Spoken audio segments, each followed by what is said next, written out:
Melchizedek. Kaya nga kapag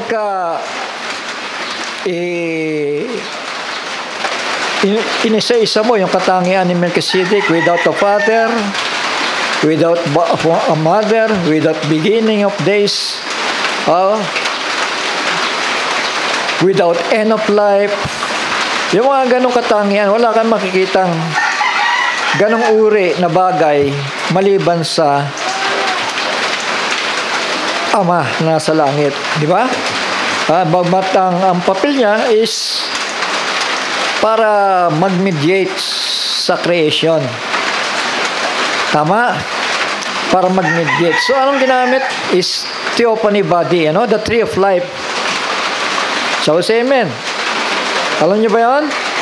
Yung tree of life na yon, revelation itong sinasabi ko, mga anak, kailangan gising ang diwa ninyo dahil para hindi masayang ito. Revelation ito, para pag nagbasa kayo ng Biblia nyo, madalingin nyo siyang mauunawaan. Shall we say amen? Bagamat nag-aaral pa tayo, pero madali nating maunawaan. Hindi tayo malilito kagaya ng mga naranasan ko sa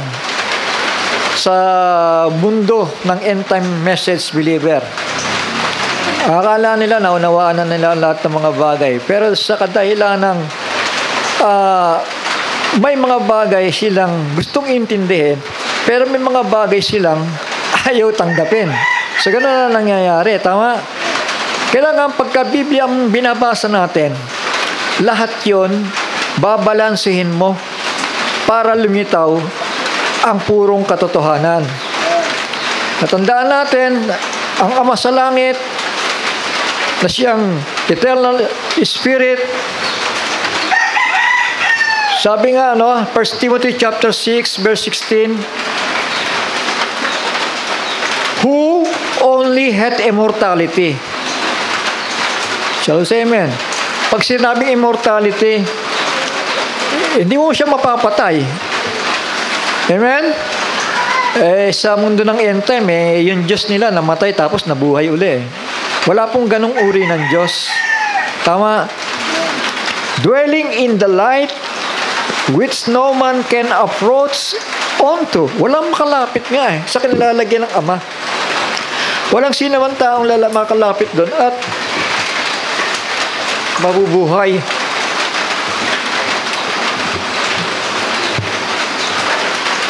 Nor can see. No man hath seen, nor can see, to whom be honor and power everlasting. Amen. So talagang invisible siya. Tama? At hindi nagkakamali si Pablo. Kaya nga lagi sinasabi ko sa end time movement, simple lang maintindihan ng Biblia Bumalik ka lamang, magtiwala sa Biblia. Alam ba ang sabi ni Pablo? Who is the image of the invisible God? Pag sinabing image, hindi siya mismo yon kasi image nga di ba? Pag sinabi mong invisible God, that is the Creator. Dahil invisible nga siya. Sino yung visible? Sino yung nakikita? Sino yung nahahawakan? Walang iba kundi yung bugtong na anak. Tama, imahin siya. Imahin siya. At anong kanyang kalalagayan? 1 Peter chapter 3 verse 22, na nasa kanan ng Diyos. Ayun nasa kanan. Ang Diyos ay isang liwanag. At hindi komot ang Diyos ay isang liwanag na nakikitang gano'n. Hindi komot siya liwanag. Hindi niya kayang mag-anyong tao. Kaya nga, yung bagay na yan, ang pagkakasabi ni Brother Branham ay theophany body of God. Shall we say amen? Sino yon? Halimbawa, sino sa Biblia? Walang iba kundi si Melchizedek. Shall we say amen? Theophany. Yung salitang theophany na ginamit, inintroduce ni Brother Branham yun. The theophany body of God ay walang iba kundi si Melchizedek. Without a father, without a mother, Without big, ano ba pagkakasabi doon? Basahin na lang natin para hindi tayo mamali. Hebreo chapter 7.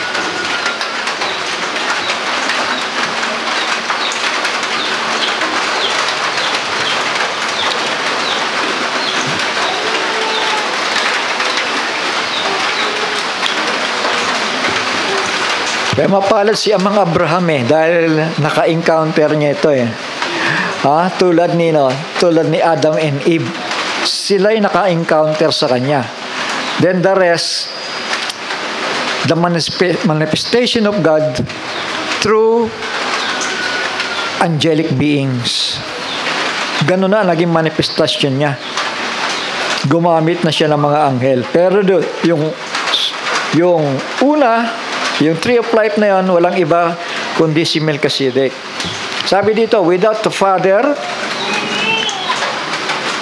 hindi ka naman magmamanifest-naan yung tao kung wala kang tatay, di ba? Dapat may tatay ka, may nanay ka. Tapos, amen. Without a mother, without descendant, having neither beginning of days, wala nga siyang pinagsimulan Di ba? Kaya nga ako namamangha sa mga taong ito na nagsasabing si Melchizedek si Shem. Napakakaiba, di ba? Ibig sabihin, hindi siya sumusunod sa programa ng salita ng Diyos. Hindi sumusunod ang mga taong ito. Matitigas ang ulo niya mga yan. Diretso ang sinasabi sa kanila. Neither beginning of days nor end of life. Wala ngang katapusan ng buhay niya But made like unto the Son of God. Abided a priest continually. Now, pag priesthood ang pinag-uusapan, si Melchizedek yon. Dahil maraming manifestation ng Diyos, di ba? Pero kapag pikikipag-ugnayan, kagaya ng pagiging pari, pikikipag-ugnayan sa tao, Melchizedek is the theophany body of the Creator. Sabi dito, made like unto the Son of God, si Kristo. Yung pagkapari niya, yun ang pagkapari ni Melchizedek. Ipinahayag sa kanya, ipinamana sa kanya. Shall we say amen? Dahil yung image of God ay naikasut sa katuparan sa pamamagitan ng panganganak ng isang babae naman na si Mary. Shall we say amen? Shall we say amen? Yung image of God na yun, larawan ng Diyos, walang iba kundi ang ating Panginoon at tagapagligtas na si Yahushua ang Messiah. Sabi dito, made like unto the Son of God. Pinagkukumpara ni Pablo. Si Pablo po ang sumulat ng Hebreo, Tandaan natin, Pinagkukumpara niya si Melchizedek at si Kristo. Made like, pareho sila. Tapos, amen? Ng kanilang attributes, pareho sila. Kaya pati yung pagkapare namana o panahanan na ibigay doon sa tagapamagitan.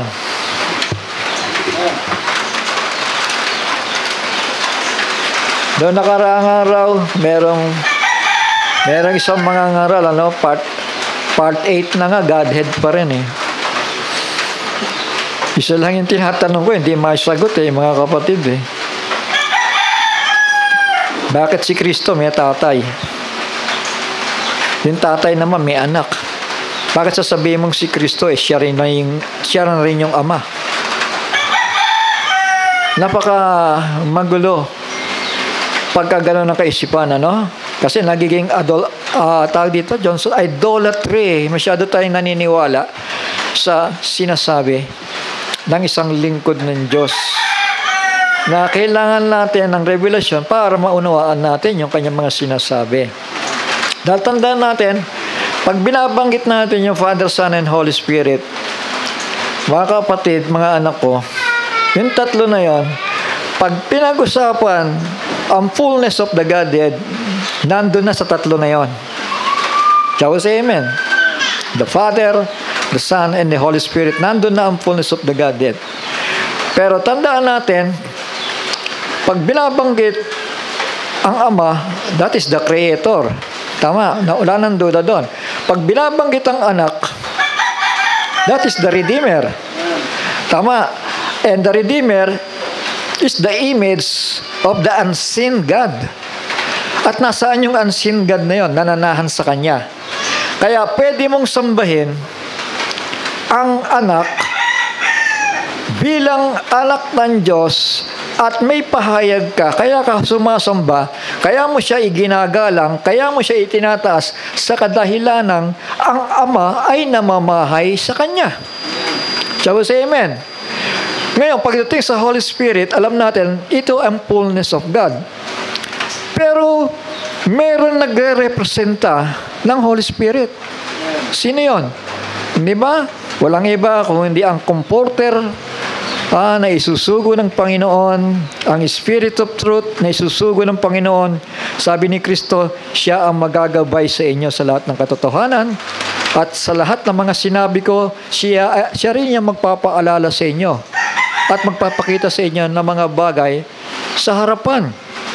Ngayon, sino yun? Yung Holy Spirit na yun. Sino nagre-representa niyan para may-connect sa atin yung Holy Spirit na yan? Walang iba kung hindi ang anghel. Dahil ministry ang pinag-usapan doon. Ano? Sabihin na natin mga anghel na kumukonect sa atin para magbigay ng gabay sa bawat mananampalataya. Pero merong isa dyan sa mga anghel na yan, yung tinatawag nating archangel. Shall we say amen? Walang iba kundi si Michael na yung kapuspusan ng ating Panginoong Jesucristo, yung anointing na nasa kanya, ay na kay Michael. Sangayon ba kayo? Alam niyo ba kung anong ibig sabihin ng Michael? May ibig sabihin yan yung kanyang pangalan. Ano? Kasi lahat daw ng nilikha sa langit at sa lupa ay kumukuha ng pangalan sa ating Panginoon makapangyarihan sa lahat. Ano ba ang ibig sabihin ng Michael?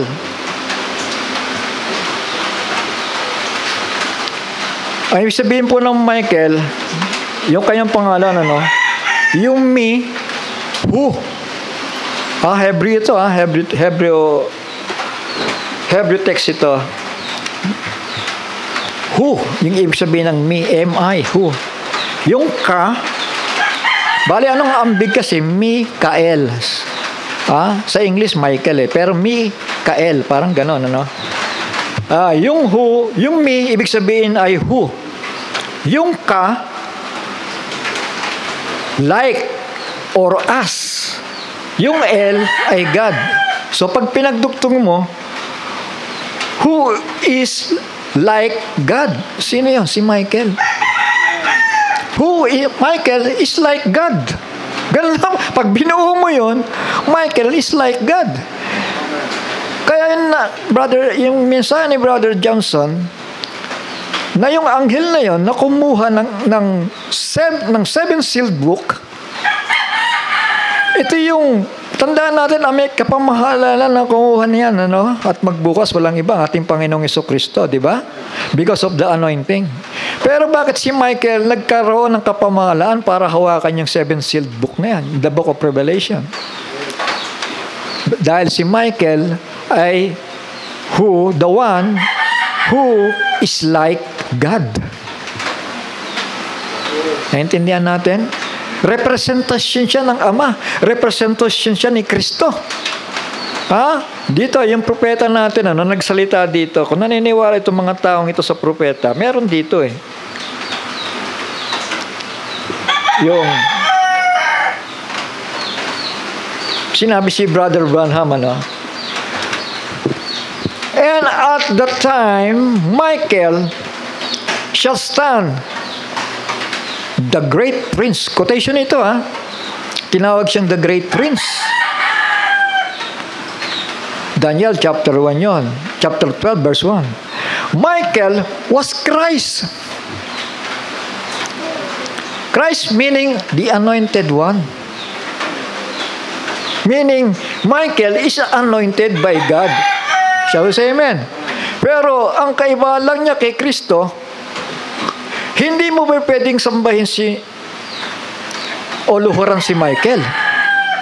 Shall we say amen? Ha? Amen. Pero si Kristo, pwede mo siyang luhuran at sambahin because the fullness of the Godhead dwelling in Him, not anointing. Dahil ang mga angels na nilikha buhat pa ng unang panahon ay walang masasabing fullness of the Godhead na tumatahan sa kanila kagaya ni Lucifer. Kasi kung si Lucifer ay may fullness of the Godhead, ay hindi siya magkakasala. Dahil alam ng Panginoon kung sino yung bibigyan niya. Meron siyang foreknowledge kung sino yung bibigyan niya ng kanyang banal na espiritu with all the fullness. Ibig sabihin, yung hindi siya ipapahiya. Tama. At sino yon? Walang iba kundi nabayubay sa cross. Yung ating tagapagligtas. Binigyan siya ng fullness of attributes of the Father. Kaya kapag nagsasalita siya, lahat ng katangian ng Ama nga sa kanyang bibig, binibigkas niya yun.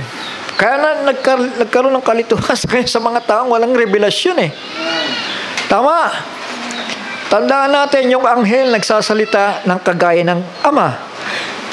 Yung anghel nagsasalita ng kagaya ni Kristo. Kagaya ni Michael. The one who is like God. Kaya kapag hintulutan ng Ama na magsasalita sila ng mga bagay ng Ama. Shall we say amen? Higit lalo pa kay Kristo. Dahil si Kristo ang binigyan ng buong pagkakatiwala ng Diyos. Sa kabila ng kanyang hirap at pasakit, mga anak, mga kapatid ko, pinagtiwalaan siya ng Ama. I-repeat ko lang ito. Pupunta lang ako sa Hebrew chapter 1. And at that time, ito quotation, William Marion Branham. At that time, Michael shall stand, the great prince. Michael was Christ. Hindi naman ibig sabihin na dalawa na ang Kristo o dalawa na ang Redeemer. Si Michael hindi siya Redeemer, tandaan natin. Shall we say amen? Linawin ko lang sa inyo. Bakit nasabi niyan ng propeta, Michael was Christ? Because of the anointing na nandoon kay Michael. Tama. Isipin mo na lang. 183,000. Isang araw lang pinatay niya. Kaaway ni Israel yon. Kaya yung gera na yan, mga kapatid, no match yan eh. Mapilit lang itong mga Muslims, At si Russia, kapag binabasa ko, nagsasalita sila. Sabi ko, no match eh. Kasi nakasulat na eh. Nilalabanan nyo ang mga tao ng Diyos. Pag nilabanan mo ang mga tao ng Diyos, kalaban mo ang Panginoon Diyos. Pag nilabanan mo ang iglesia, ang kaaway mo ang Diyos. Shall we say amen? Ganon lang yan. Hindi ka mananaig, hindi ka magtatagumpay sa katawan ni Kristo. Michael was Christ, of course. May of course pa siya, Who fought the angelic wars in heaven. Ibig sabihin, nakipaglaban siya doon sa mga demonyo. With the devil, angelic wars in heaven with the devil, Satan, and Michael fought together or fought against its other brother. Yun. Shall we say amen? Hindi na naig si Michael si Lucifer, di ba? Shall we say amen? At ang punto dito na pinapakita ko, Michael was Christ, sabi ng propeta, William Marion Branham. Bakit niya nasabi yon? Because of the Holy Spirit with all the fullness, hindi na namamahay sa Kanya, pero nakapahid sa Kanya. Yun ang kaibahan kay Kristo. Kaya hindi mo pwedeng sambahin si Michael bilang Kristo. Sabi say amen. Ha? Malinaw? Punta tayo sa Hebreo, no? Madali natin maintindihan ang Godhead eh. Kung sino ang anak, kung sino ang ama, kung sino ang banal na espiritu, kung sino ang comforter, kung sino ang spirit of truth na isusugo. Tandaan natin, lagi may representasyon. Dahil hindi siya, si Johnson, kakausapin ng Diyos. Hindi ganun. Hindi pwede siya kausapin diretso. Mamamatay siya eh. May medium. Una, yung theophany body. Like, on the paradise, yung mag-asawa. Adam and Eve. Kinausap sila ng Panginoon, di ba? Tama. Melchizedek. Si Abraham, kinausap. Nag-communion. Shall we say amen? So, yun. The rest, totoong anghel.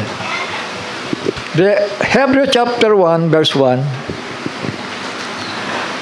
God who at sundry times in diverse manners spake in the time past unto the fathers by the prophets. So, sa anong pampamaraan nakikipag-usap ang Panginoon Diyos sa langit? Sa pamamagitan pa ng mga propeta. Tama. Through theophany, nakikipag-usap siya through angels, and sabi dito, through prophets. Sa lumang tipan yun. And in these last days, spoken unto us by His Son. Nangusap na siya sa pamamagitan ng bugtong na anak. Tama? Humarap siya sa 12. Inutusan niya, ipangaral ang Ebanghelyo. Pag hinanap, sabi nga, Tomas, hinahanap mo pa ang Ama. Hindi ka ba nananampalataya na ang Ama ay nandito sa akin, nasa loob ko? Ba't hinahanap mo pa ang Ama? So, say amen. So, nandun na. Si Kristo ay nagmi-medium lang. Lahat ng sasabihin ng Ama, sasabihin niya. Shall we say amen? Pag naintindihan nyo, amen agad para dire-diretso po ako. Who had appointed? Ang Diyos ba may nag-a-appoint sa Kanya? Sige nga, o siya nag-a-appoint? Siya nag-a-appoint. Who had appointed heir of all things? Ang Diyos ba nagmamana? Ewan ko ba, just sa end time movement na yan, parang hindi nagbabasa ng Biblia eh. Magbasa po kayo ng Biblia, mga kapatid, para maintindihan ninyong ng buo ang Biblia. Hindi tayo dogmatic na sinabi ng propeta, sinabi ng propeta, sinabi ng propeta, sinabi ng spoken word. Tumanda na kayo sa pananampalatayang ito. Namuti na mga buhok ninyo, pero ganun pa rin ang pamamaraan ninyo. Hindi kayo makakaunawa niyan. Pakinggan nyo ito. Yung star messenger ng First Church Age. Dahil siya yung writing apostle. Walang iba kundi si Pablo. Had in these last days spoken unto us by His Son, whom He had appointed heir of all things, by whom also He made the world. Sa pamamagitan niya. Na ang ibig sabihin doon, dahil nakita ng Ama, in the beginning was the Word. Balik tayo doon. In the beginning was the Word, and the Word was with God, and the Word was God. Wala pa yung anak dyan eh. Sangayon ba kayo? Dahil kapag umabante ka sa chapter 14, doon mo malang makikita, and the Word was made flesh. Shall we say amen? So doon mo lang makikita sa chapter 14, na pinamahaya na siya ng Ama. Tama. O ginawa siya ng Ama para mamagitan. At sabi nga dito, in-appoint bilang tagapagmana. Sa pamamagitan niya, dahil alam ng Ama na mahuhulog sa libutan, para maibalik yan, kailangan ng Redeemer. Sa pamamagitan ng kanyang banal na dugo, na ibalik ang lahat ng nilikha. So, naintindihan natin ang katwiran ng Panginoon Diyos. Nakikita niya kasi na in-advance lahat ng mga bagay eh. Kaya pinapaunahan niya rin yun. Tama.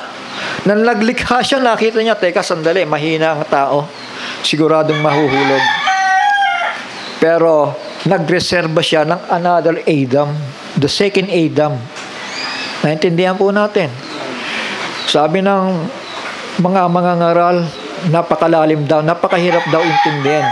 Na para baga pag hindi mo naintindihan hindi ka ligtas. Parang ganun ang paningin nila sa tao. But actually, sila itong kumokontra sa banal na kasulatan. Shall we say amen? Kasi kung ikaw talaga sumasampalataya sa bawat salita na namutawi sa Panginoon, paniniwalaan mo ang mga bagay na ito. Bakit hindi natin mapaniwalaan yung star messenger sa First Church Age? Bakit ang paniniwalaan lang natin yung 7 Church Age messenger na hindi naman nagsulat ng Biblia yan? William Marion Branham, hindi siya nagsulat ng Biblia. Sabi ng propeta, bumalik kayo sa kasulatan. Dahil mananagot kayo. Malapit na po ang mag-rapture, mga kapatid ko. Sana buksan ninyo yung kaisipan. Magpasakop kayo sa ginagawa ng Panginoon sa buhay nyo. Para huwag kayong matakot. Kasi yung iba natatakot Kasi pagka iniisip nila, baka pag binaba natin si Kristo, kasi nung nasa Katoliko tayo, ang tingin natin kay Kristo, siya na rin yung Diyos Baka pag ibinaba natin siya, magiging anak na lang ng Diyos, baka magkasala tayo. Ano yan? Kaduwagan kasi yan Tama. Kaduwagan yun. Bakit hindi mo paniwalaan ang kasulatan? Ano sabi ni Kristo? I am the Son of God. Tama? Ano sabi ni Pablo? Ni Pedro? Thou art the Christ, the Son of the living God. Kaya mga tao duwag Say amen. Kaduwagan yan, mga kapatid ko. Bumalik kayo sa Biblia para mapahayagan kayo ni Kristo. Sabi dito, by whom also He made the worlds because of redemption. Tama? Itinuloy niya ang creation because of the redemption na nakikita ng Ama na may magbabalik. Tama? Kasi kung nakita ng Ama, teka muna, mahuhulog din. Hindi ko na itutuloy. Tama? Hindi ko na itutuloy ang creation ko. Kasi mapahiya lang ako sa mga anghel na nandito kasama ko. Tama? Kaya nga sabi niya, let us make man in our image and after our likeness. Ang kausap niya, mga anghel. Tama? Ang pagkakalikha nila, antimano, image and likeness of God. Tama? Amen. Spirit. Angels are spirits. Verse 3, Hebrews chapter 1 verse 3, who being the brightness of His glory, sino yan? Ang bugtong na anak. Ang sinag ng kanyang kalawalhatian. And the express image of His person. Larawan ng kanyang pagka-Diyos. Shall we say amen? And upholding all things by the word of His power. When He had by Himself purged our sins, sat down on the right hand of the majesty on high. Ano nangyari? Umupo siya, lumuklok siya sa kanan nino.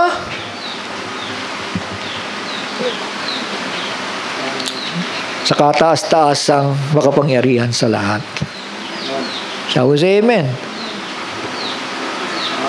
Eto, itatak ninyo sa kaisipan ninyo, sa puso nyo to.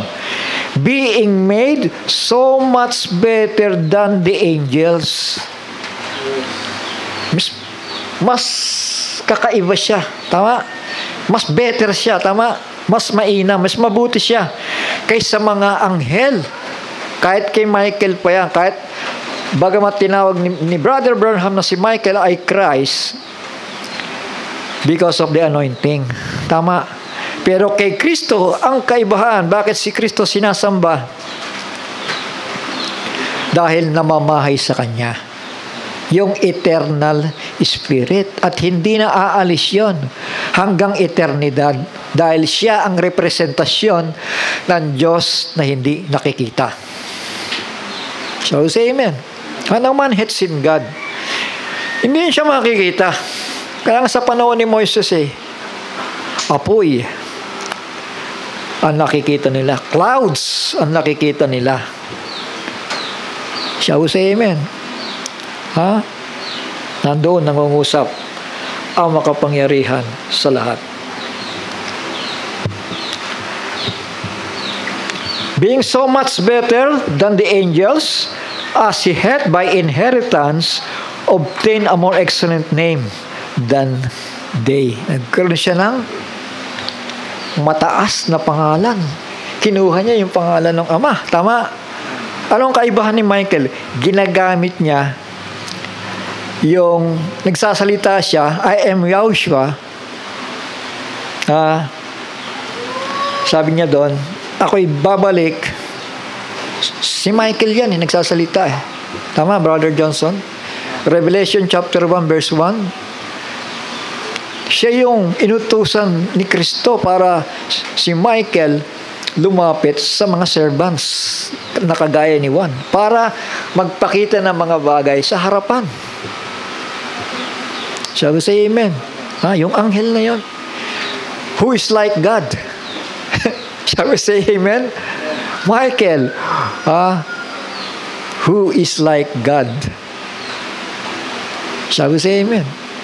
Yung anointing na yon ng Panginoon Diyos na kay Michael, purihin ng Panginoon. Pero si Kristo, mas mataas sa mga anghel.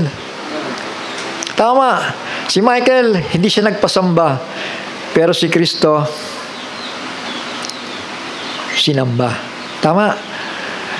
Kung naalala ninyo si Jacob, yung anghel, yakap-yakap niya hindi niya pinakawalan Talagang hindi kita pakakawalan hanggat hindi mo ako pinagpapala. Hanggang sa pinagpala siya ng anghel na yun. Sabi ng anghel, nagumpay ka sa napagtagumpayan mo ang Diyos, ang biyaya ng Panginoon. Ibig sabihin, pinaglaban mo. Yung karapatan mo para ikaw mapagpala. So, dapat ganun tayo.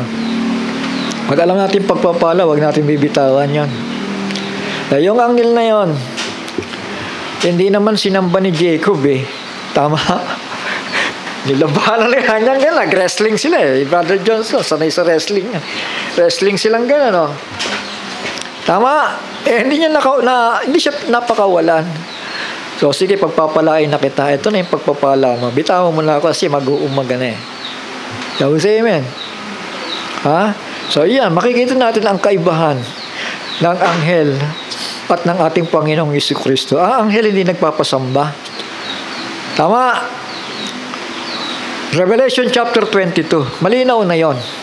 Bagamat nagsasalita siya, I am the Alpha and the Omega, pero nagsasalita siya doon on the behalf of the Father. Tingnan mo Tingnan natin ito para maging malinaw ang Biblia, mga anak, na hindi tayo lihis sa kaisipan ng ating tagapaglikha dahil napakahalaga nito Tingnan nyo, pupunta muna ako dito bago tayo dyan sa Hebreo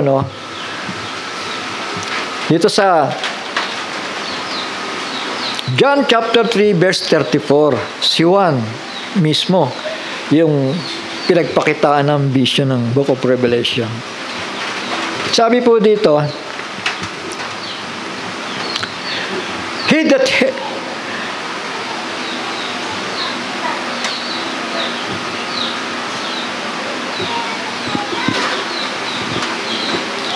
So ito, sabi dito, diretso ko na lang. For he whom God hath sent is speaking the words of God. Sino yun? Sino yung sinugo ng Ama? Walang iba, si Kristo. Ano sabi? Nagsasalita ng salita ng Diyos. Ayun, di ba? Tama. Yung mga I am na yan. I am the resurrection. I am the truth. I am the life. Kaya nga sabi ng ama nung tinatanong siya ni Moises kung sino siya sabi ng ama, I am he. I am he. Hindi naman niya pangalan yung I am he. Sabi ng mga tao ngayon, tingnan mo, I am he ang pangalan niya. Hindi po. Kasi yung sumunod na talata nun, ginamit niya yung pangalang, yung kanyang pangalan, yung kanyang proper name. Sabi niya, I am Yah. Tama. Kaya yung hallelujah sa lahat ng iglesia, maging ang Israel, dyan lang galing yung hallelujah na yan. Meaning, purihin siya. Na hanggang ngayon, hindi maintindihan ng mga tao ito. Purihin ang Panginoon. Magpasalamat tayo. Dahil lalo nagliliwanag ang Biblia, mga anak. Ano sabi? For he whom God hath sent, speaketh the words of God. For God giveth not the Spirit by measure unto him. Walang sukat. Yung Espiritong tinataglay ni Kristo, walang sukat. Kundi fullness, sabi ni Pablo. All the fullness of the Godhead dwelling in him. Bodily, namamahay sa Kanya. Kaya huwag na kayong magduda pag nakita niyo si Kristo.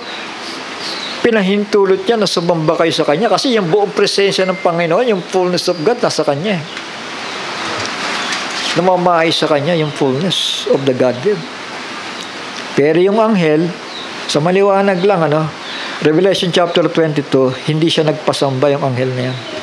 Biski sa Revelation chapter 1, verse 1. Bagamat yung anghel na yan nagsasalita, I am the Alpha and the Omega, the beginning and the end. I will come quickly. Yahushua. Diba? Binabanggit niya yun yung pangalan nung kasi nangungusap siya on the behalf of the Redeemer. Tama? Kaya nga sabi ni Kristo sasabihin niya kung ano yung narinig niya sa akin. Malinaw na yun. Tama po?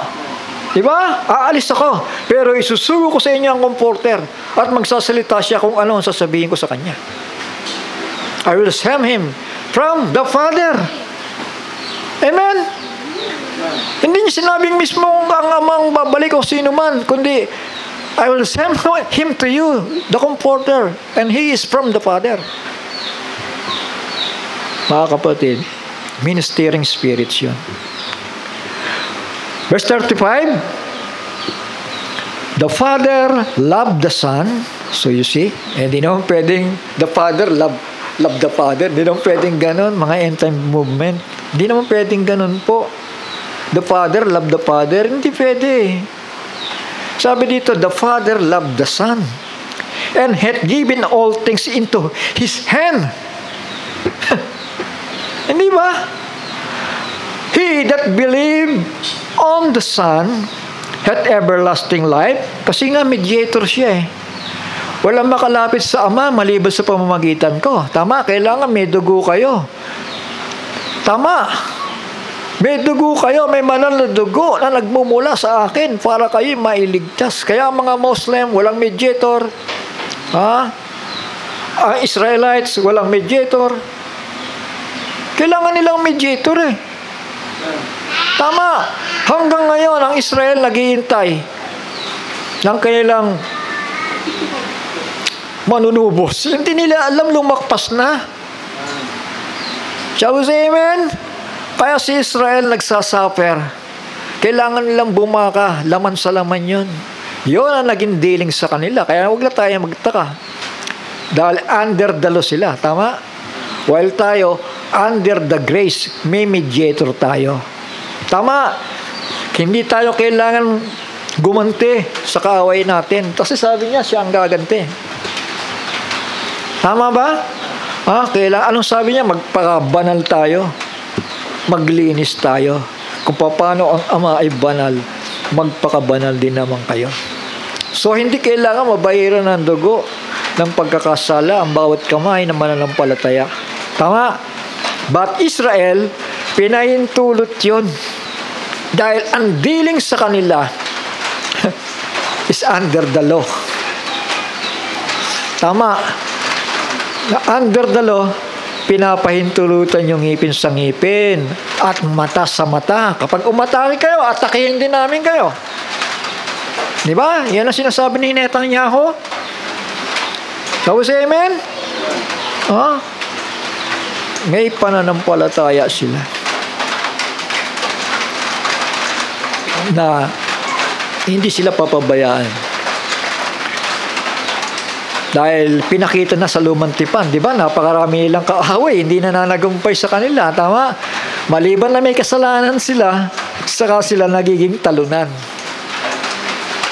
Kapag tayo may kasalanan, nako, ikaw, binigyan ka ng mabuting trabaho, nagloko-loko ka, tatanggalan ka ng trabaho ng Panginoon. Mga kapatid, tandaan nyo ito sinasabi ko, lahat ng gagawin ninyo, may kalakip na kahatulan. Pero hindi ko sinasabi na ang Diyos ay hindi mahabagin.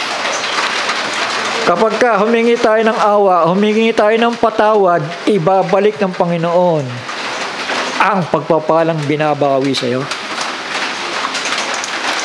Naintindihan natin? Marami. Mga grabe pa yung mga kasalanan, mga hari. Binawi yung kaharian. Manases. Binawi ang kaharian, Nabucodonosor. Diba? Ginawa siyang parang yung lumalakad dyan. Nawala sa sarili, parang ganon. Hanggang sa nagpakumbaba siya, mga anak, mga kapatid. At humingi ng patawad. Pinatawad ba siya sa kanyang pagmamayabang sa Diyos? Pinatawad po siya. Kaya huwag tayong magmamayabang sa Diyos dahil siya po'y lahat sa lahat. Wala tayo may pagmamalaki dyan. He that believe on the Son hath everlasting life, and he that believeth not the Son shall not see life, but the wrath of God abideth on him. Kaya kapag wala kang mediator, wala kang maintindihan sa Biblia.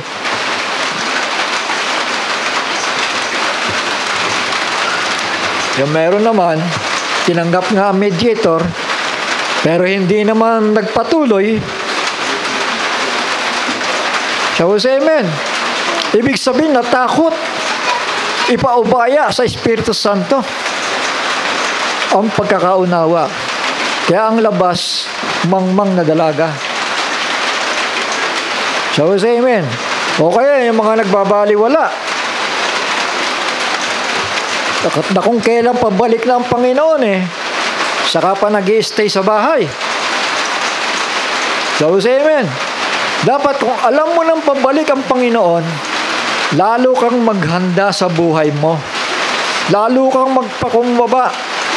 Tama ba yun?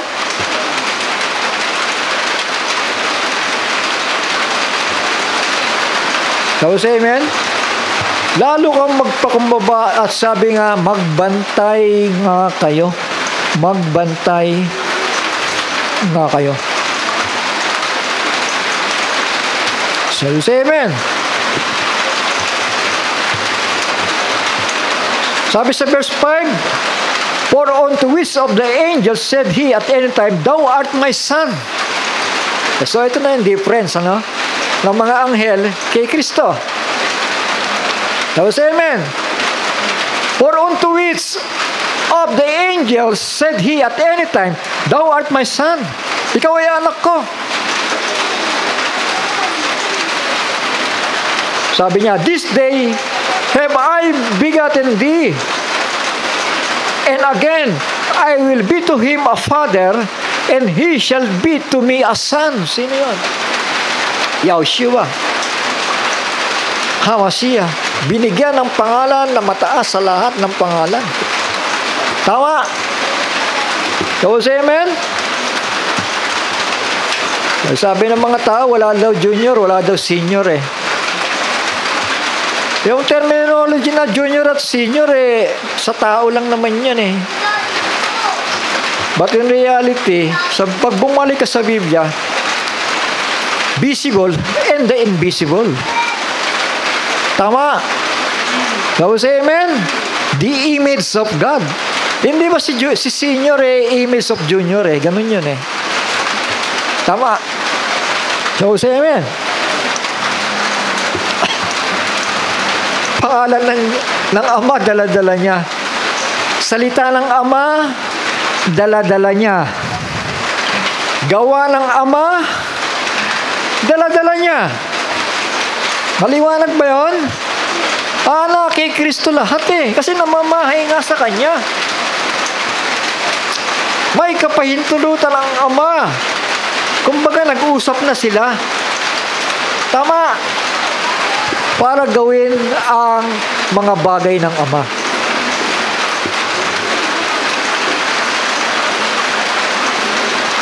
Verse 6, and again, when he bringing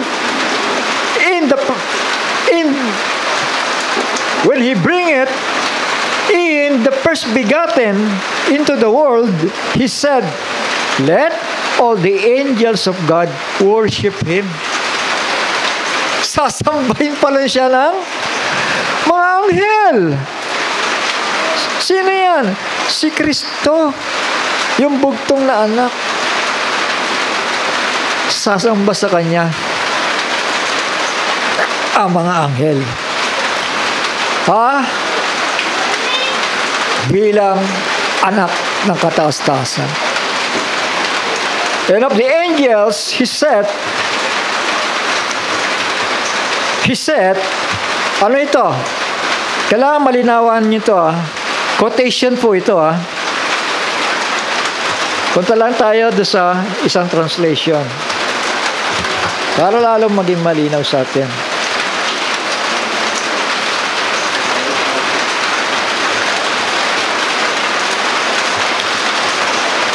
Hebreo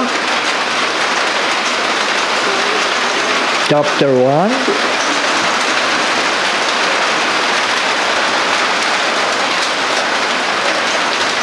The scripture or international version.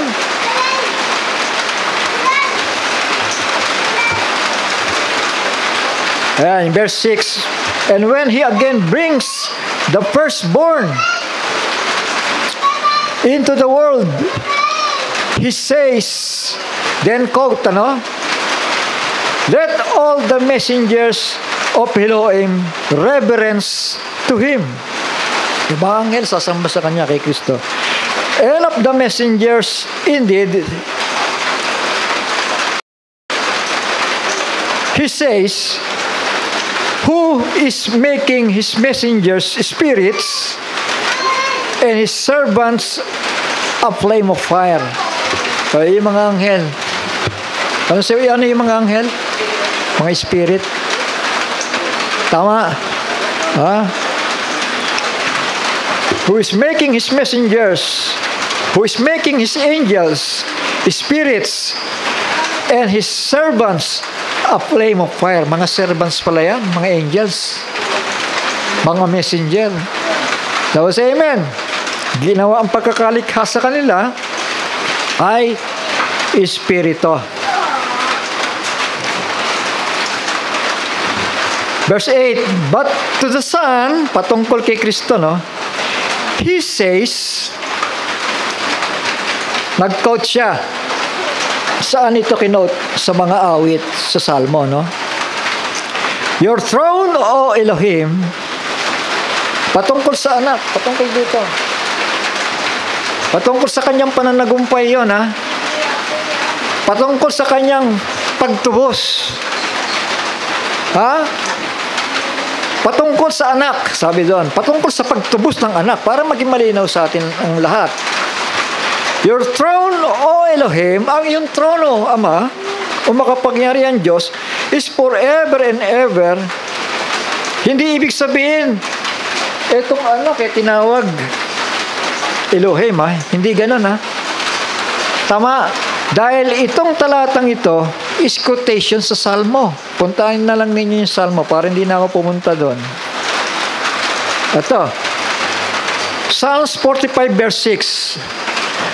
Your throne, O Elohim, is forever and ever. A scepter of your reign is a scepter of straightness or righteousness.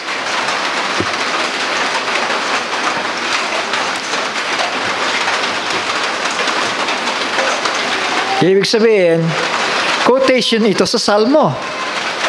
Tama. Hindi ibig sabihin, sabi ni Pablo sa anak "Ay, ikaw anak, ano ka, yung trono mo, Elohim, tinawag siyang Elohim." Hindi ganon. Sabi ni Pablo, para malinawagan ninyo ito, kasi pagkalito ito mga anak kaya ako nililinaw sa inyo ito. Makinig kayong mabuti. Masyadong misteryo ito. At itinago talaga sa mga matatalino at mga pantas. But to the Son, He says, sabi ni Pablo, dinag-quote ngayon siya sa mga awit. Patungkol sa kanya Your throne, O Elohim, is forever and ever. A scepter of righteousness is scepter of your reigns. You have loved righteousness and hated lawlessness. Because of this, Elohim, your Elohim, has anointed you. Si Kristo naman yon. Sabi niya, your Elohim has anointed you. Kasi yung ama yung pumapahid Hindi naman yung anak ang pumapahid, di ba? Kundi yung ama. So, say amen. Your Elohim has anointed you with the oil of gladness more than your companions, with all the fullness of God na kay Kristo. Naintindihan natin? And you, Master, siya yun, did found the earth in the beginning. So, siya yung nag-found ng lupa, ang ama. So, yung Yudo, yung ama. Master. Tawag din sa kanya, Master. Tama. Shall we say amen? And you, Master, did found the earth in the beginning, and the heavens are the work of your hands. That is the Father. They shall perish, but you remain, and they shall all grow old like a garment. Quotation din po ito, mga anak, sa lumang tipan. And like a mantle, you shall fold them up, and they shall be changed, but you are the same, and your years shall not fail. So 13. And to which of the messengers did he ever say, sit at my right hand until I make your enemies a footstool for your feet? So, kino sinabi ng ama yan sa mga anghel? Wala di ba? Shall we say amen? Sabi dito sa 14, are they not all serving spirits? Tagapaglingkod pala sila sa atin. Sent forth to attend those who are about to inherit deliverance. So, sino yung mag-i-inherit ng deliverance? Kayo. Tayo. Tama. Tayo yung magmamana ng kaligtasan. At sino yung ministering spirits? Angelic beings.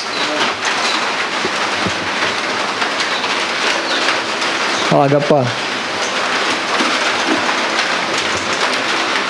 Angelic beings.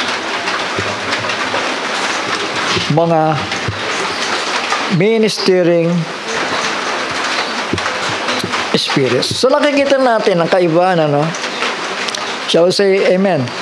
Kaya pag sumamba kayo sa Ama, diretso kayo doon. Pag nakita nyo si Kristo, nasa lupa na siya, with knowing sa ating kapahayagan na nandun ang Ama sa Kanya. Huwag mo lang hanapin, Tomas. Tama? Hindi mo ba alam na ang Ama ay nasa akin? Nandito na eh. Philip ba yan o si Tomas? Ayan, yung anak at Ama. At yung banal na Espiritu na yon. Actually, pag binabanggit ang banal na Espiritu, that is the presence of God eh. At wala tayong mababanggit na sa banal na kasulatan, praise you, Holy Spirit. Wala pa akong nabasa. Ayoko kung may nabasa kayo. Kundi, direct to the Father ang pagsamba. Tama? Shall we say amen? Direct to the Father. Direct to the Creator. At yung nagdadala o nagre-representa patungkol sa Espiritu Santo o Holy Spirit, yung mga angelic beings. So, say amen. Yung salita ng Ama, yung salita ni Kristo, sinasalita ng anghel eh. Pag na tayo magtaka, minsan nga may mga gifts dyan, nagsasalita na, may gifts yan. Sister Marley, may gifts yan. Yung sinasalita niya, hindi sa kanya yon, salita ng Ama yon, nilagay sa bibig niya. Tama? Tapos mayroong interpretation kung ano ibig sabihin nun. Para maliging maliwanag sa atin.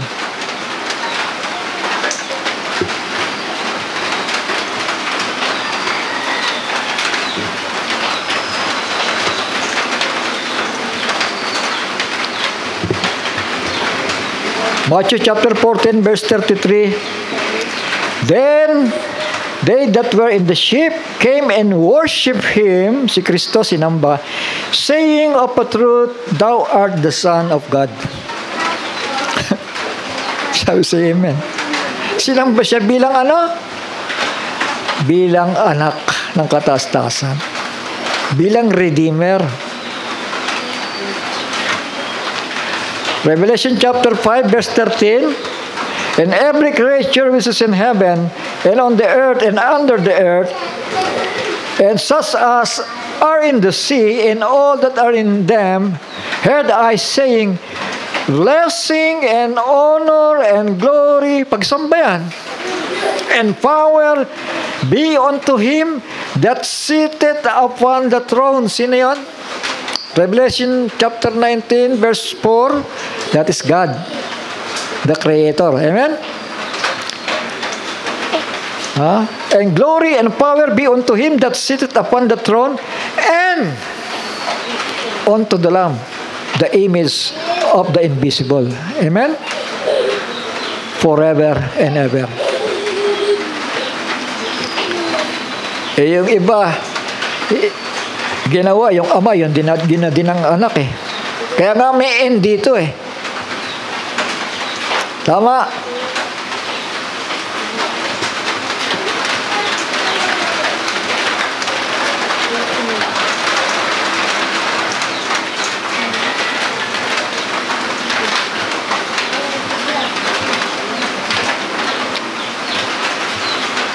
Purihin ang Panginoon. So dito ay maliliwanagan tayo.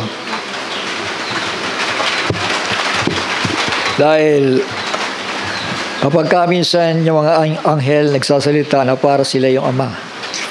Tama?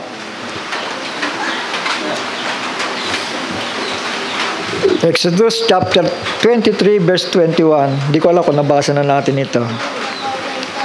Sa 20, behold, I send an angel. Singular angel lang ito before thee. Sino yung kausap? Si Moises. I send an angel before thee to keep thee in the way and to bring into the place which I have prepared. Beware of him and obey his voice. Provoke him not, for he will not pardon your transgressions. For my name is in him. So verse 22, but if thou shalt indeed obey his voice and do all that I speak, ibig sabihin mangungusap yung Ama sa anghel.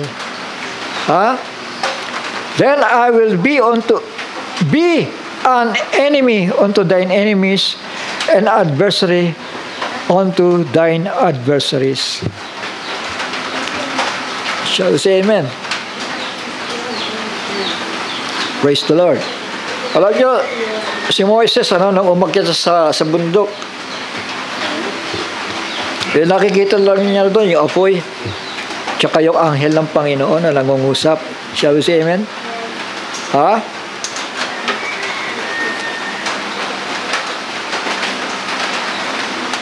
Nagme-mediate. Ang usap na para ba siya ang makapangyarihan sa lahat.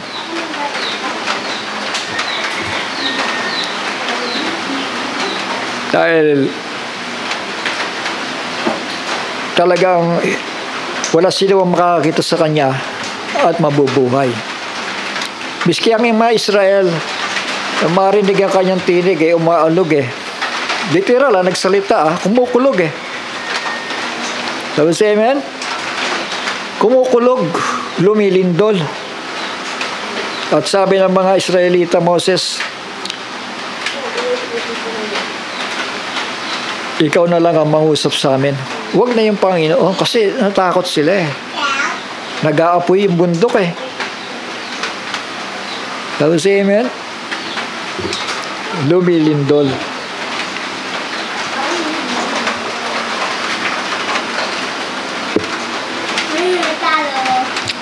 So ito ang nangyayari ngayon. But if thou shalt indeed obey his voice and do all that I speak, then I will be an enemy into thine enemies, an adversary unto thine adversaries. For my angel shall go before thee and bring thee in unto the Amorites, Hittites, Perizzites, Canaanites, and the Hittites, and the Jebusites, and I will cut them off. So yun, yung mga nakapaligid na mga bansa doon, nakaaway ni Israel. Thou shalt not bow down to their gods, nor serve them, nor do after their works, but thou shalt utterly overthrow them and quite break down their images.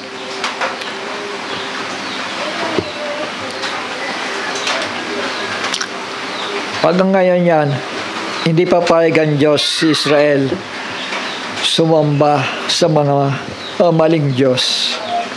Hindi papayag ang Panginoon Diyos. Hindi niya yung papayagan.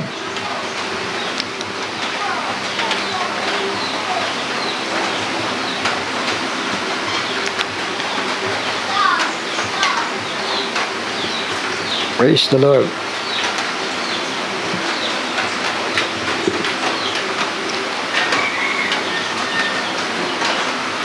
Naalala ko yung tanong doon sa tao na ang katuruan niya ay pag sinabing Christ yung Ama mismo. Sabi ko, ibig ko sabihin pati yung angel Michael Diyos din. Ito mga minan Diyos. Hindi niya masagot yung mga tanong kasi wala talaga siya may sasagot. Kaya dinadaan ko lang sa mga tanong para sinusubukan ko talagang makakaintindi siya. Napakarami. Natupad lang. Nasa panahong ito ay maraming magsisilitaw na bulaang Kristo. Bulaang pinahira, yun ang ibig sabihin. False anointed one. And shall deceive many. Mag-iingat tayo. Pandaraya. Pang marami. Importante, pinaunawa sa atin ng Panginoon yung mga bagay na ito. So yan ang magiging palatandaan natin. Na ang Panginoon ay nasa sa atin. Idadagdag ko lang kasi maaga po Revelation chapter 10 verse 7. Tignan niyo po yung anghel na to, ha.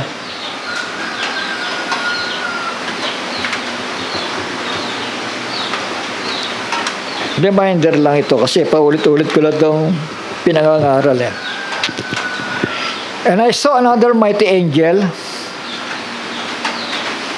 Anong tagpo ito, ha?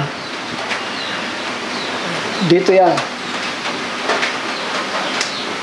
Sa half-hour silence bago mag-rapture, ano?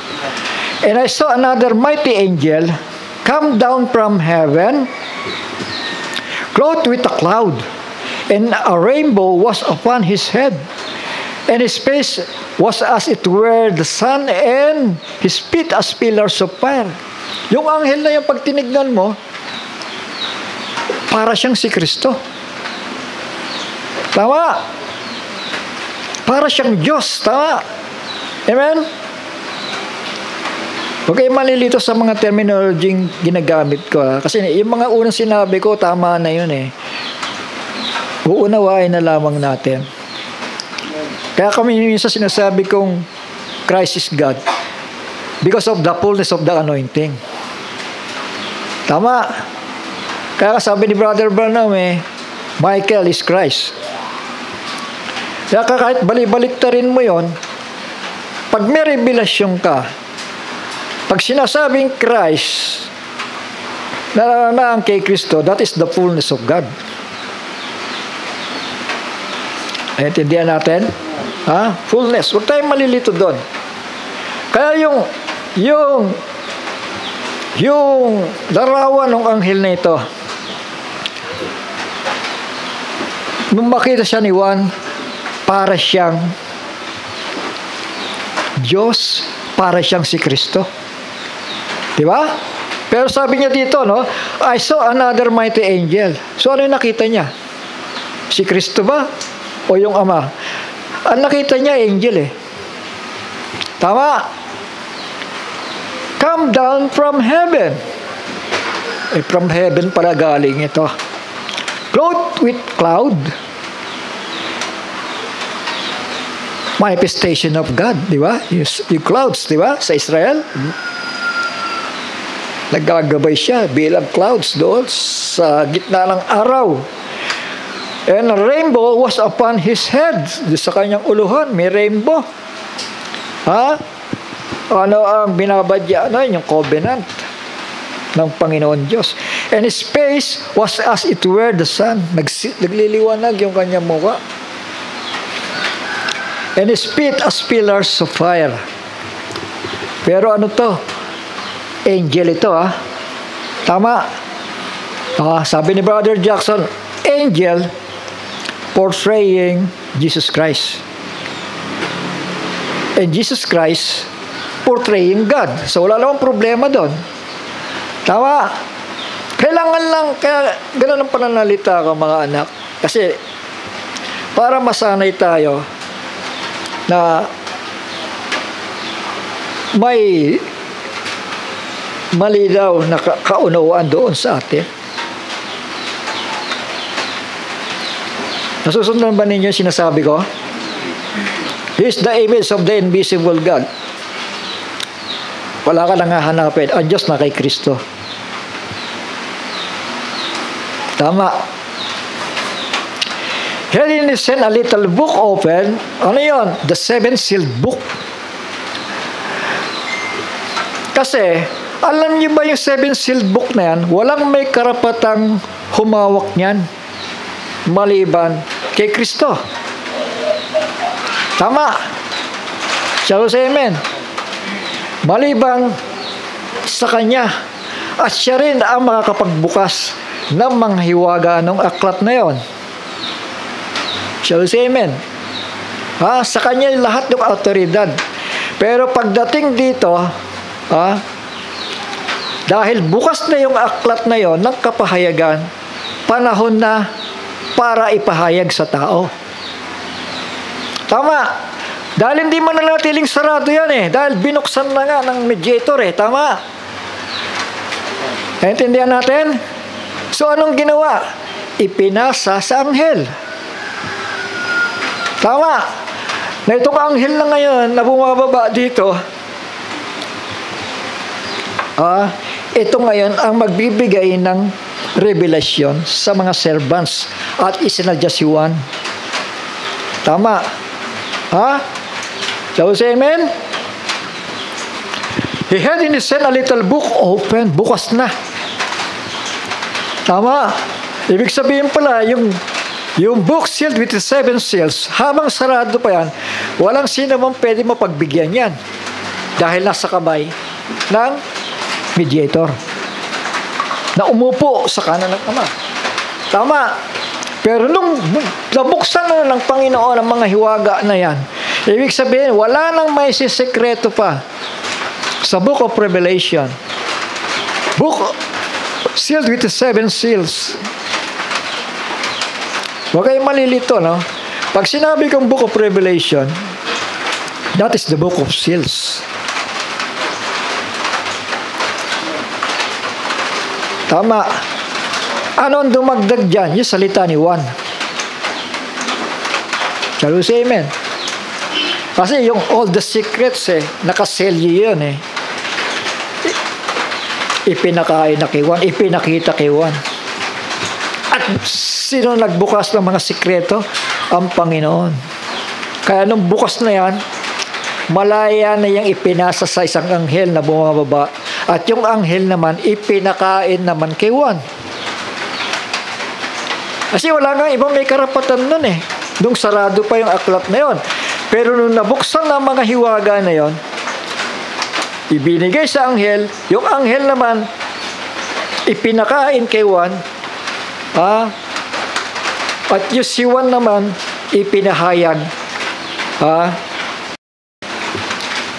yung kabuuan ng nilalaman ng aklat na yon na nasiselyohan ng 7 selyo. In other words, ang Panginoon handa nang magpahayag sa kanyang bride, sa kanyang iglesia. Through an open book. Naintindihan ba natin? Dito, sa verse 2, and he had in his hand a little book open. Bukas na. Sa verse 8, umakyat lang tayo, bumaba lang tayo.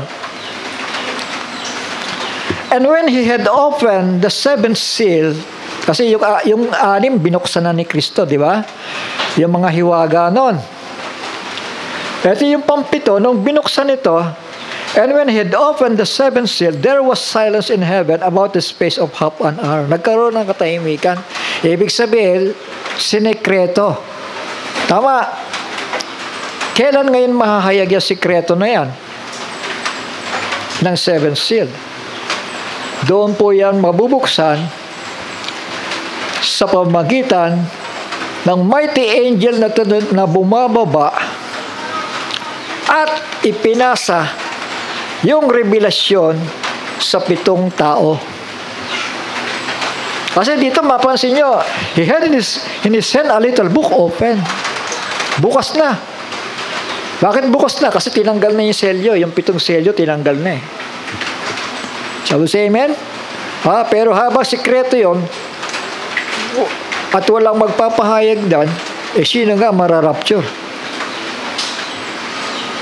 Tama. Kasi walang pahayag Pero kailangan niyang buksan ang laman ng mga selyo para maipahayag sa tao. Para ma-sanctified sila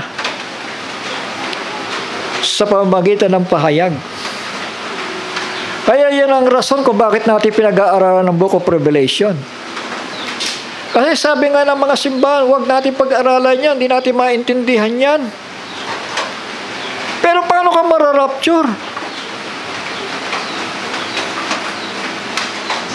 So we say amen, kung hindi mo lilinisin sa pamamagitan ng salita ng Diyos, ay iyong pananampalataya, mananatili ka doon. The just shall live by faith. Shall we say amen? Pero kapag pinahayagan ka, kasi ito nga sabi ni Brother Jackson, Ang book of Revelation is the love letter of Jesus Christ to the bride. Yun ang purpose ng book of Revelation. Kaya siya nandun sa huling-huling kung sa libro, di ba? Sa aklat, nasa dulo siya eh. Kasi siya yung pinakahuling sulat. At walang makaintindi kung ano ba na nilalaman. No? Kasi puro allegoric, sabi nga kanila eh. Ayaw nilang basahin, ayaw nilang intindihin. Kasi talaga mahirap intindihin. Maliban na may propeta, William Marion Branham. At maliban na may fivefold ministry.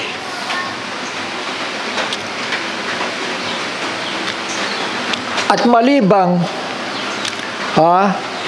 na may voice of thunders, doon ka lamang magkakaroon ng rapturing faith.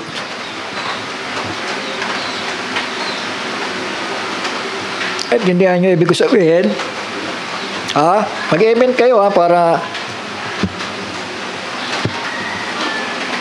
hindi na ako maghimay-himay. So dito yung anghel na ito na inutusan, he had in his hand a little book open. And he set his right foot upon the sea.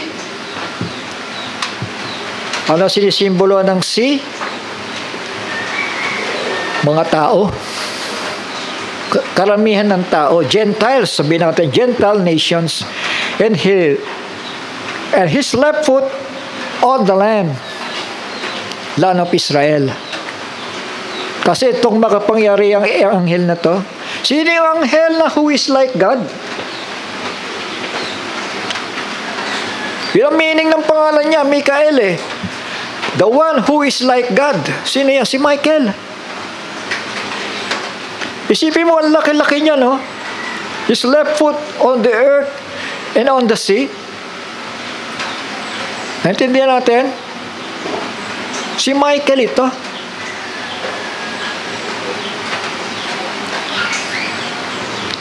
Na may anointing ni Kristo. Kaya nga sabi ni Brother Branham Michael is Christ.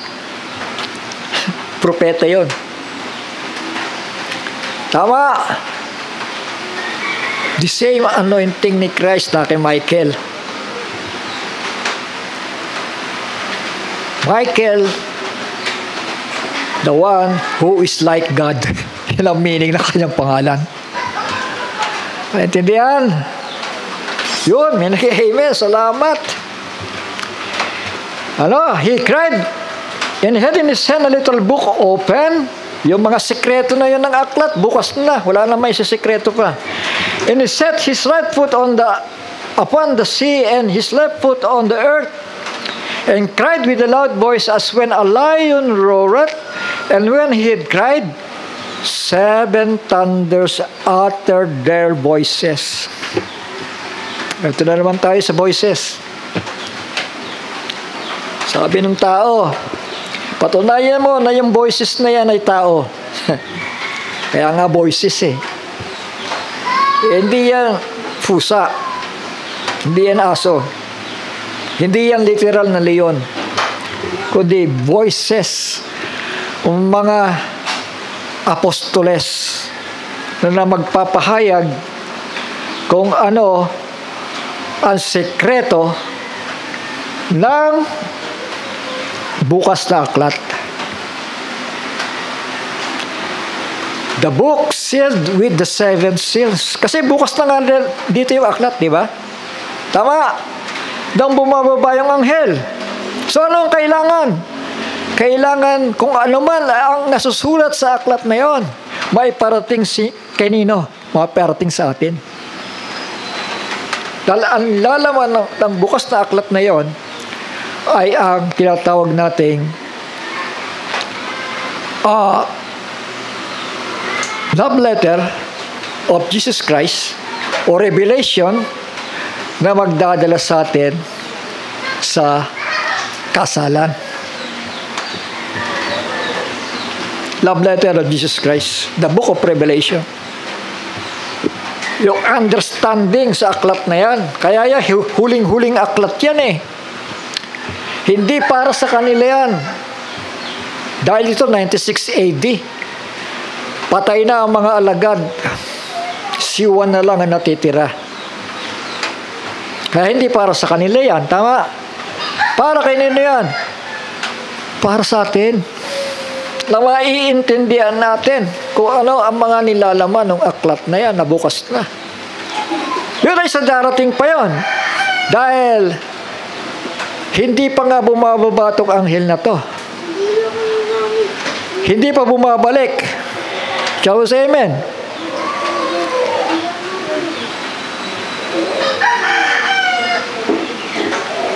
Pero, nauna na siyang bumaba at pinahiran ang ikapitong mensahero. Bumaba na siya. Kaya lang namatay na to eh. At inilibing eh, tama? So, bababa ngayon yung anghel na to sa kapanahunan na ihahanda ang iglesia sa rapture o ang bride sa rapture. Nasusundan ba natin?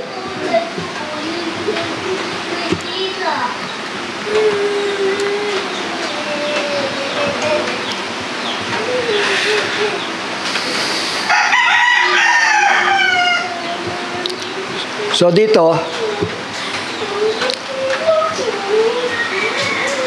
actually,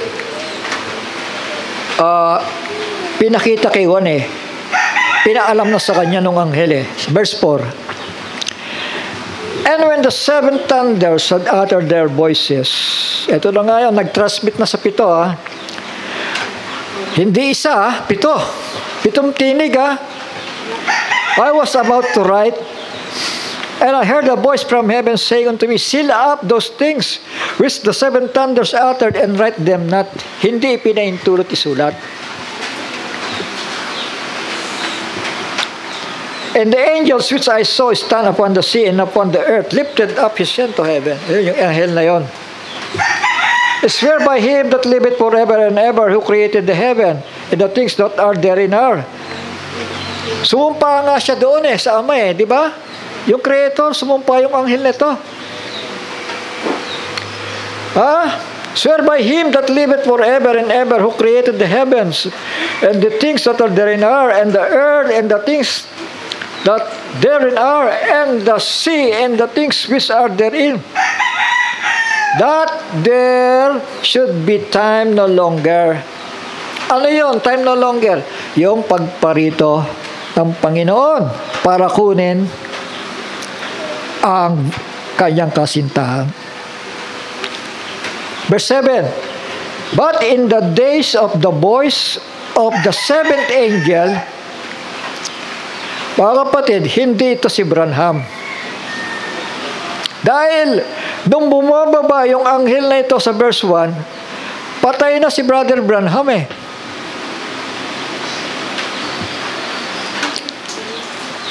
Shall we say amen? In the days, ibig sabihin na another na panahon na naman ito. In the days of the voice of the seventh angel, yung bumababa doon sa verse 1, when he shall begin to sound, the mystery of God should be finished. So ito na naman tayo. Papasok na naman yung mystery of God. Kailangan alam natin kung ano ba ibig sabihin ng mystery of God. Ibig sabihin ng mystery of God, yan yung naging misteryo sa Israel, na tayo pala'y kalakip na magmamana ng buhay na walang hanggan kay Kristo. Shall we say amen? That is the mystery of God. Naging hiwagaya sa mga Hudyo. Akala nila sila lang ang tagapagmana. Hindi nila alam. Kaya sila gumigera ngayon. Nasa atin yung biyaya. Tama. Pag sinabing biyaya ba, kailangan mong gumera? Hindi. Kasi biyaya nga yan eh. Tama. Ibibigay sa iyo buhay na walang hanggan. Hindi ka kailangan makipagdigmaan. Shall we say amen? At yun ang matatapos. Na kapag ka, sabi ito, when he shall begin to sound the mystery of God, or the grace to the Gentiles, should be finished. As he hath declared to his servants, the prophets. So, say amen. Importante maintindihan natin ito. Baka pagdating ng Panginoon, nakanganga tayo. Tama? Ha? Kailangan natin ng rapturing faith. Tandaan natin, 5 months tormention. Matakot tayo. Tuloy ko.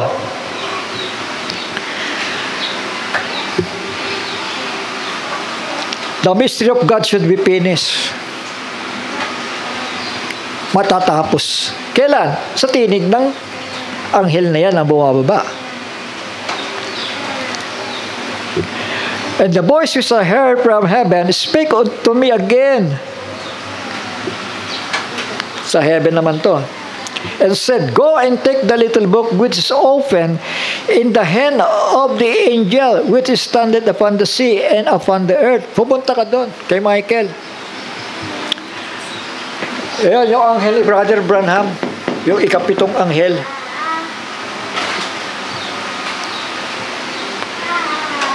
And I went unto the angel and said unto him, give me the little book. And he said unto me, take it and eat it up, and it shall make thy belly bitter, but it shall be in thy mouth sweet as honey. Tandaan po natin, spiritual book ito, no? Hindi ito literal, no? Nakakainin ni Juan, tama? So, say amen. Kundi ito po'y scroll ng pahayag.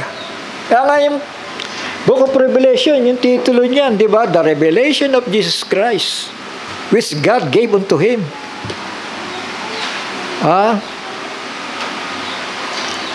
To show to His servants things which must shortly come to pass. And He signified it through His angel. Singular angel lang yan. Check nyo nga.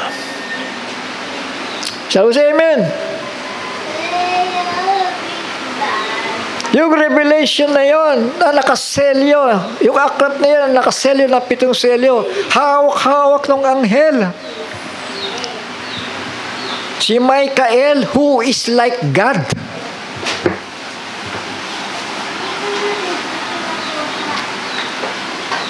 Nagkaroon na siya ng karapatan, di ba?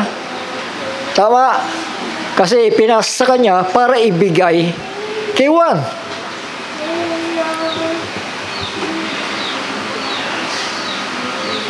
So verse 10, and I took the little book out of the angel's hand and ate it up, and it was in my mouth sweet as honey, and as soon as I had eaten it, my belly was bitter. May gagampanin ka. Kapag pinagpahayag ka ng Panginoon, may gagampanan ka. Shall we say amen? Yung kinain niya, galak na galak siya. Ang sarap eh. Kasi gano'n ang pahayag ng Panginoon eh. Pagka pinaunawa ka. Kaya lang, may problema ka. Dahil kailangan mo yung ibahagi yan. Kaya nga sabi dito, my belly was bitterness. Nagkaroon siya ng bitterness. Anak. Ayaw niya masayang yan. Nagkaroon siya ng kabigatan. Nagkaroon siya ng burden. Kailangan niya ibahagi yung revelasyon na yon. Shall we say amen? And he said unto me, eto lang ngayon ang gagawin mo, Juan.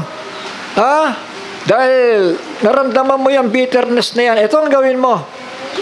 And he said unto me, thou must prophesy again. Ibig sabihin, ipangaral mo. Maghula kang muli.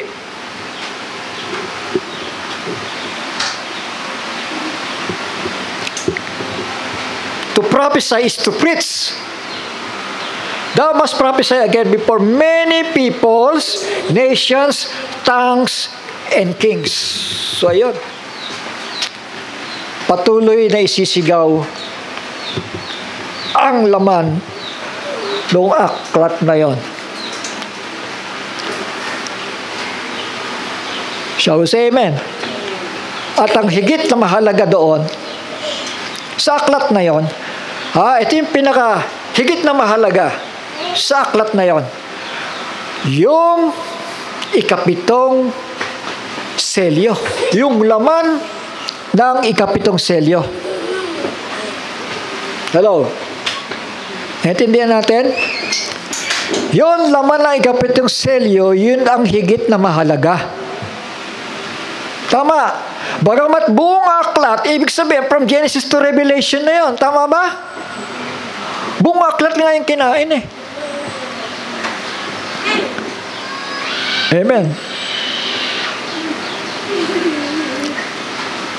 Yung bahagi ng ikapito, yun ang magbibigay ng rapturing faith sa atin. Para maihanda po tayo.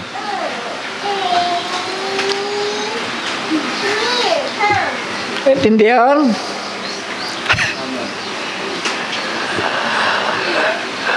Revelation chapter 10 verse 1. The one who is like God. Angel Michael. Sabi ni Brother Branham, Michael is Christ. Tingnan natin ito. Revelation chapter 12. 14 na lang. Huwag muna tayong lumayo. Chapter 14. Si Kristo, after the rapture, nasa marriage supper, di ba? Kasama tayo. Then, ano mangyayari? Great Tribulation period.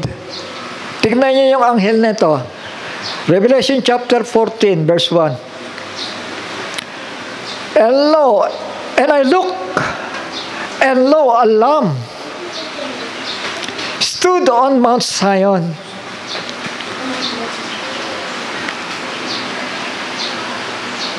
And with him 144,000, having his father's name written in their foreheads.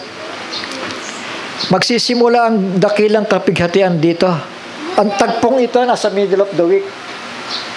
At anong gagawin ni Michael? Ipagtatanggol si Israel. Ipaglalaban.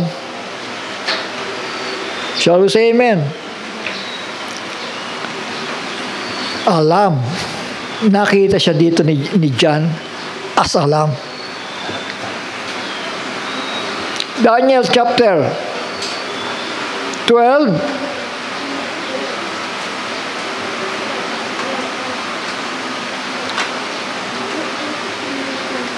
Tingnan niyo to And at that time, dito, sa panahon ito and at that time shall Michael or Mikael,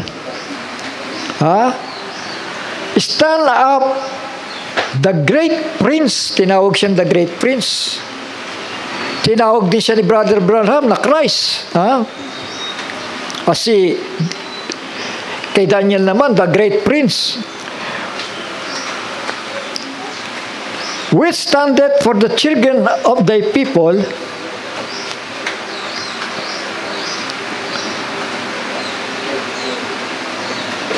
and there shall be a time of trouble. Yun na po yung Great Tribulation.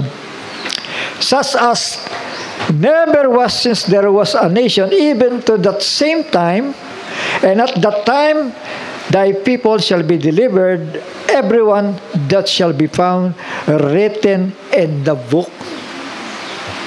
So in chapter 14, tsaka Daniel chapter 12, isang tagpo na yon. Si Michael na tinawag na prince. At nung makita siya ni John, sabi niya, alam. Shall we say amen? Kasi ano yung ting ni Kristo na sa kanya Tama. Shall we say amen? Kasi yung anghel na yon, Revelation chapter 10, kung siya na mismo yung Diyos, Hindi na siya magtataas ng kamay na gano'n. Nasasabihin, malapit na. Naintindihan natin? Kundi angelic being na nagtataglay the same anointing of Jesus Christ.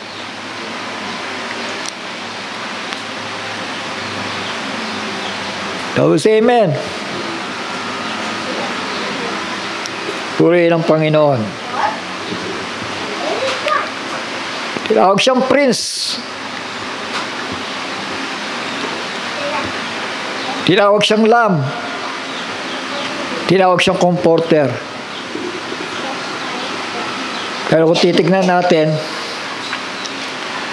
it's an angel of the Lord na may taglay ng pangalan ng ating Panginoon.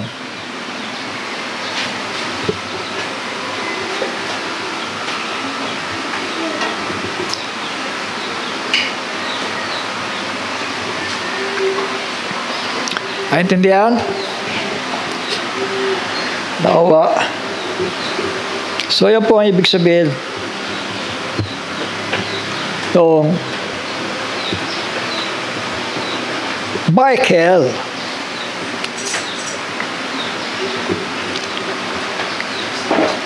Who is like God. O kaya ay who as God. So yung pangalan na yan. Yes, salamat sa Panginoon sa mga bagay nito. The Father, Son, and the Holy Spirit. In the name of the Father, of the Son, and of the Holy Spirit. Bit ni Michael yung name of God. Bit ni Jesus yung name of the Father. Kaya huwag tayo malilito pag nagbabasa tayo ng Biblia. Consider ninyo, may angel na nagsasalita ng salita ni Kristo. May angel na nagsasalita ng salita ng Ama. Maliwanag? Para maintindihan natin. Dahil kapag gano'n na naintindihan natin, magiging revelasyon sa inyo yan. Yung mga bagay na yan. So, susunod na lang yung iba, no? So, tayo po yumuko at magpasalamat. Ama namin, banal at makapangyarihan sa lahat.